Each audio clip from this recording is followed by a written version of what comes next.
பொன்னியின் செல்வன் நான்காம் பாகம் மணிமகுடம். அத்தியாயம் 29. இராஜ தரிசனம். அவர்கள் மறைந்த பிறகு ஊமை ராணி சுரங்கப் பாதை தென்பட்ட இடத்துக்கு வந்தாள். உற்று பார்த்து பாதையைத் திறப்பதற்கு முயன்றாள், முடியவில்லை. ரவிதாசன் அப்பாதையைத் திறந்தபோது அவள் தூரத்தில் நின்றபடியால் திறக்கும் வழியை அவள் கவனித்து பார்த்துக் கொள்ள முடியவில்லை. 2 பேரில் ஒருவனாவது அங்கே கட்டாயம் திரும்பி வருவான் என்று அவள் மனத்தில் நிச்சயமாகப்பட்டிருந்தது. ஆகையால் அவ்விடத்திலேயே காத்திருக்க தீர்மானித்தாள். அவள் எதிர்பார்த்தது வீண் போகவில்லை. ரவிதாசனை வெளியில் அனுப்பிவிட்டு சோமன் சாம்பவன் அங்கே திரும்பி வந்தான். அவன் கையில் தீவர்த்தி இருந்தது. ஆனால் முன்னைக் காட்டிலும் மங்கலாக எரிந்தது. ரவிதாசனிடம் அவன் எவ்வளவோ தைரியமாகத்தான் பேசினான். ஆயினும் அவன் மனத்தில் பீதி போகவில்லை என்பது சுற்று முற்றும் மிரண்டு பார்த்துக் கொண்டு வந்ததிலிருந்து தெரிந்தது. சுரங்கப்பாதை திறந்த இடத்தின் அருகில் வந்து அவன் பீதியுடன் உட்கார்ந்து கொண்டான். சற்று நேரத்துக்கெல்லாம் தீவர்த்தி அணைந்துவிட்டது. பிறகு அவன் சுவரின் உச்சியின் மீதிருந்த பலகணியை அடிக்கடி அண்ணாந்து பார்த்துக் கொண்டிருந்தான். அதன் வழியாக உள்ளே வந்த வெளிச்சம் சிறிது சிறிதாக மங்கி மறைந்து கொண்டிருந்தது.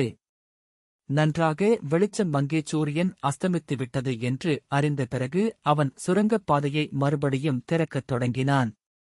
இப்போது மந்தாகினி அதன் சமீபமாக வந்து நின்று கொண்டாள். பாதை திறந்தது. சோமன் சாம்பவன் அதனுள் இறங்கப் போனான்.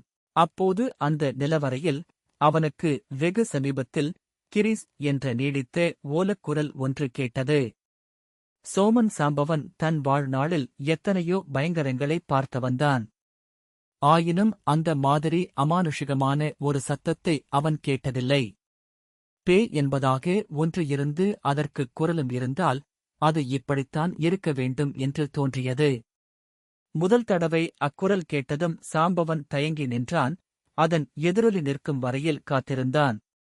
2ஆம் தடவை அந்த ஓலக்குரலை கேட்டதும் அவன் உடம்பின் ரோமமெல்லாம் குத்திட்டு நிற்கத் தொடங்கியது. 3ஆம் தடவை இன்னும் சமீபத்தில் கேட்ட பிறகு அவனுடைய உறுதி குலைந்துவிட்டது.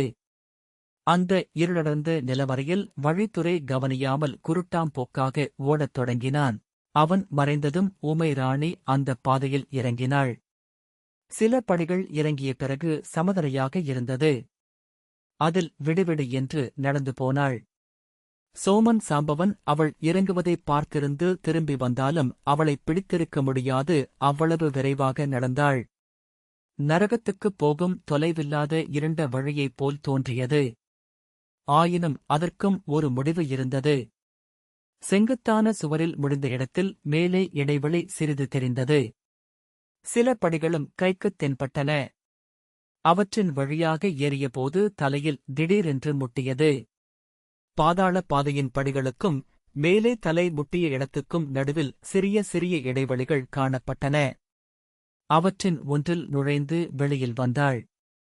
சுற்றிலும் பெரிய பெரிய பூத வடிவங்கள் தென்பட்டன. ஈழத்தீவில் பிரம்மாண்டமான சிலை வடிவங்களை பார்த்தவளானபடியால் அந்தக் காட்சி அவளுக்கு திகைப்பை உண்டு பண்ணவில்லை. தான் வெளிவந்த பாதை எங்கே முடிகிறது என்பதை நன்றாய் கவனித்துக் கொண்டாள். 10 தலை இராவணன் தன் 20 கைகளினாலும் கைலயங்கிரியைப் பெயர்த்து எடுத்துக் கொண்டிருந்தான். மலைக்கு மேலே சிவனும் பார்வதியும் வீற்றிருந்தார்கள். இராவணன் மலையைத் தூக்கிய இடத்தில் கீழே பள்ளமாயிருந்தது. மேலே தூக்கி நிறுத்திய மலையை அவனுடைய 20 கைகளும் தாங்கிக் கொண்டிருந்தன. அவற்றில் 2 கைகளுக்கு மத்தியில் இருந்த இடைவெளி வழியாக அந்த சிற்ப மண்டபத்துக்குள்தான் பிரவேசித்திருப்பதை தெரிந்து கொண்டாள். கைலயங்கிரிக்கு அடியில் அப்படி ஒரு பாதை இருக்கிறதென்பது சாதாரணமாக பார்ப்பவர்களுக்கு ஒரு நாளும் தெரியாது. அதன் அடியில் இறங்கிப் பார்க்கலாம் என்ற எண்ணமும் யாருக்கும் தோன்றாது. சமயத்தில் ஒளிந்து கொள்ளுவதற்குக் கூட அது சரியான மறைவிடம்தான். சில மணி நேரம் அந்த சிற்பச் சுரங்கப் பாதையின் அதிசயத்தை பார்த்துக் கொண்டிருந்துவிட்டு மந்தாகினி அச்சிற்ப மண்டபத்தைச் சுற்றினாள். வெளிச்சம் மிகக் குறைவாயிருந்த போதிலும் இரவில் பார்த்து பழக்கமுற்ற அவளுடைய கூரிய கண்களுக்கு எல்லாம் நன்றாகத் தெரிந்தன. ஓரிடத்தில் சோழ குலத்து முன்னோர்களில் ஒருவரான சீபிச் சக்கரவர்த்தி புறாவின் உயிரைக் காக்க தம் உடலின் சதைகளை அறுத்துக் கொடுக்கும் காட்சி சிலை வடிவத்தில் இருந்தது. சிபியின் வம்சத்தில் பிறந்தவர்களானபடியினால் அல்லவோ சோழர்களுக்கு செம்பியன் என்னும் பட்டம் உரியதாயிற்று. அந்தச் சிற்பத்தை கூர்மையாக கவனித்துப் பார்த்த பிறகு ஊமை ராணி அப்பால் சென்றாள். பிரம்மாண்டமான சிவபெருமானுடைய சிரசிலிருந்து கங்கை நதி கீழே விழும் காட்சி ஒரு சிற்பத்தில் அமைந்திருந்தது. அருகில் பகீரதன் கைகூப்பிய வண்ணம் நின்று கொண்டிருந்தான். கீழே விழுந்து பகீரதி நதி ஒரு பிரம்மாண்டமான ரிஷியின் வாய் வழியாகப் புகுந்து காது வழியாக வெளியேறியது. அப்படி வெளியேறிய கங்கையில் ஒரு சிறிய முனிவர் குண்டிகையில் தண்ணீர் மொண்டு கொண்டிருந்தார். அவர்தான் குருமுனிவர் என்று பெயர் பெற்ற அகஸ்தியராக இருக்க வேண்டும். அந்த குண்டிகையை அவர் இன்னொரு சிறிய மலையின் மீது கவிழ்த்தார். குண்டிகையிலிருந்து பெருகிய நதி வரவர பெரிதாகிக் கொண்டு சென்றது.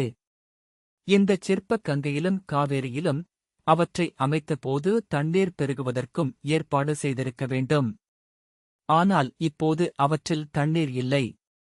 காவேரி நீண்டு வளைந்து மலைப்பாறைகளின் வழியாகவும் மரமடர்ந்த சோலைகளின் வழியாகவும் சென்றது. அதன் இருபுறமும் அநேக சிவன் கோயில்கள் இருந்தன. கடைசியாக காவேரி கடலில் கலக்க வேண்டிய இடத்தில் அந்தச் சிற்ப மண்டபத்தின் மதில் சுவர் இருந்தது. ஏதோ சந்தேகப்பட்டு ஊமை ராணி அந்த இடத்தில் மதில் சுவரில் கையை வைத்து அமுக்கினாள். சிறிய கதவு ஒன்று திறந்தது. அதன் வழியாக வெளியேறிய இடம் அரண்மனை தோட்டம். அதற்கு அப்பால் வெகு சமீபத்தில் அரண்மனையின் உன்னதமான மாடங்கள் காணப்பட்டன. சுற்றுமுற்றும் பார்த்தாள். மயங்கிய அந்தி மாலையின் வெளிச்சத்தில் தோட்டத்தில் யாருமில்லை என்று தெரிந்தது. பழுவேட்டரையரின் தோட்டத்தில் விழுந்து கிடந்தது போலவே இங்கேயும் மரங்கள் முறிந்து விழுந்து கிடந்தன. ஆகையால் தோட்டத்தில் யாராவது இருந்தாலும் அவள் சிற்ப மண்டபத்திலிருந்து வெளிவந்ததை பார்த்திருக்க முடியாது. இன்னும் நன்றாய் இருட்டட்டும் என்று சிற்ப மண்டபத்தை ஒட்டியே நின்று காத்திருந்தாள். ஒருவேளை கையில் வேலையுடைய அந்த யமகிங்கரன் வந்தாலும் வரக்கூடும். ஆகையால் சிற்ப மண்டபத்துக்குள்ளும் அடிக்கடி எட்டிப் பார்த்துக் கொண்டிருந்தாள். அரண்மனையின் தீபங்கள் ஒவ்வொன்றாகச் சுடர்விட்டு எரியத் தொடங்கின. சிறிது நேரத்துக்கெல்லாம் அரண்மனை முழுவதும் ஒரே ஜகஜோதியாக காட்சி அளித்தது. கீழ் அறைகளில் ஏற்றிய தீபங்கள் பலகணிகளின் வழியாக வெளியில் ஒளி வீசின. மேல் மாடங்களில் ஏற்றிய தீபங்கள் வானத்து நட்சத்திரங்களுடன் போட்டியிட்டுக் கொண்டு பிரகாசித்தன. ஐயோ, பகல் வேளையைக் காட்டிலும் இரவு மிகவும் அபாயகரமாக தோன்றுகிறதே என்று மந்தாகினி எண்ணினாள். அரண்மனையை நாலுபுறமும் நன்றாக உற்றுப் பார்த்தாள். சிற்ப மண்டபத்துக்கு சமீபமாக இருந்த அரண்மனைப் பகுதியிலே மட்டும் அதிக விளக்குகள் இல்லை என்பதை கவனித்துக் கொண்டாள். காவேரி வெள்ளத்திலிருந்துதான் எடுத்துக் காப்பாற்றிய தன் உயிருக்குயிரான செல்வக்குமாரனை இலங்கையில் கொல்ல முயற்சித்த பாதகனும் அவனுடைய தோழனும் அரண்மனையின் இந்த பகுதியிலேதான் மேல் மாடத்தில் ஏறி நின்றார்கள். ரவிதாசன் இன்னொருவரிடமிருந்து வேலை வாங்கி யார் மீதோ எறிவது போல் குறிபார்த்த இடம் இதுதான். நல்ல வேளையாக இந்தப் பகுதியில் அதிகமாக தீபங்கள் ஏற்றவில்லை. அதற்குக் காரணம் யாதாயிருக்கலாம்? நல்லது, அதுவும் சீக்கிரத்தில் தெரிந்து போகிறது. நன்றாக அஸ்தமித்து அரண்மனை தோட்டத்தில் இருள் சூழ்ந்தவுடனே மந்தாகினி சிற்ப மண்டபத்தின் வாசலிலிருந்து மிரண்டோட்டும் மானின் வேகத்துடன் பாய்ந்து சென்று அரண்மனையை அடைந்தாள்.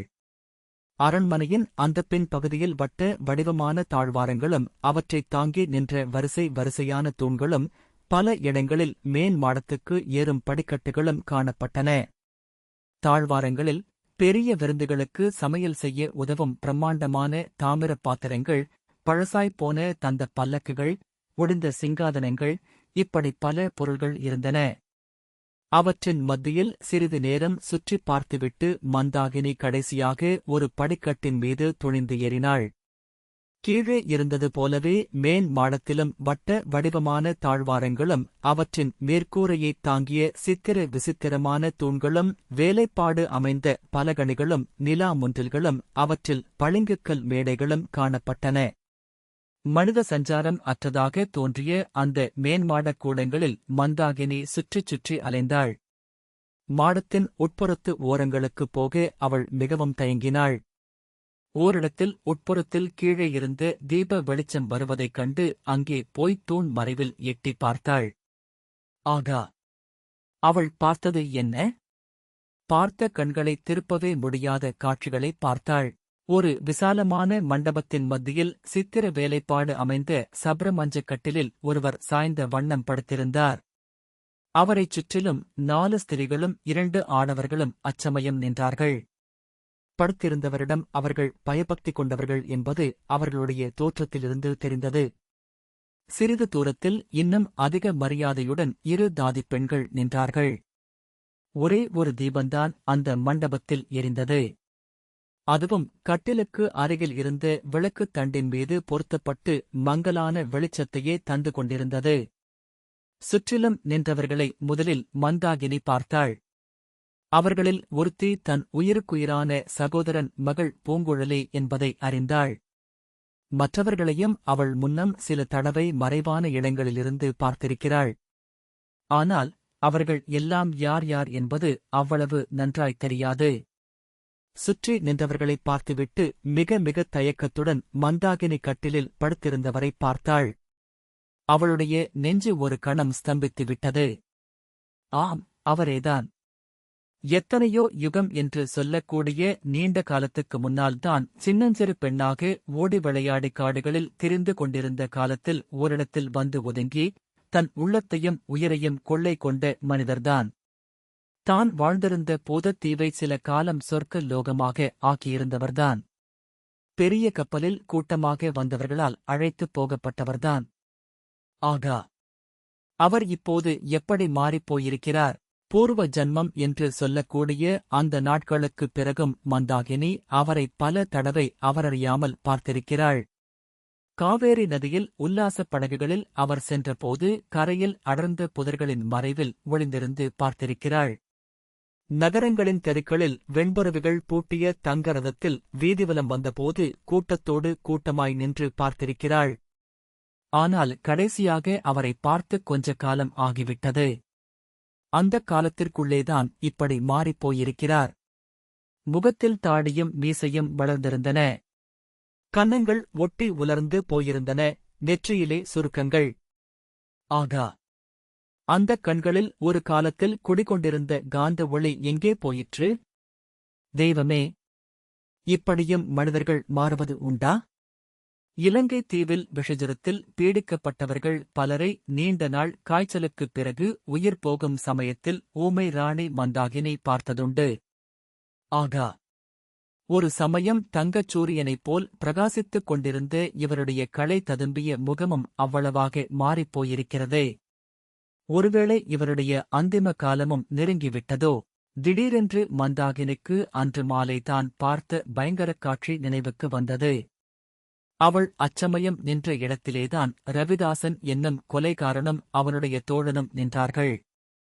அங்கிருந்துதான் வேல் எரியக் குறி பார்த்தார்கள். ஒருவேளை கட்டிலில் படுத்திருப்பவர் மீது எரியத்தான் குறி பார்த்தார்களோ?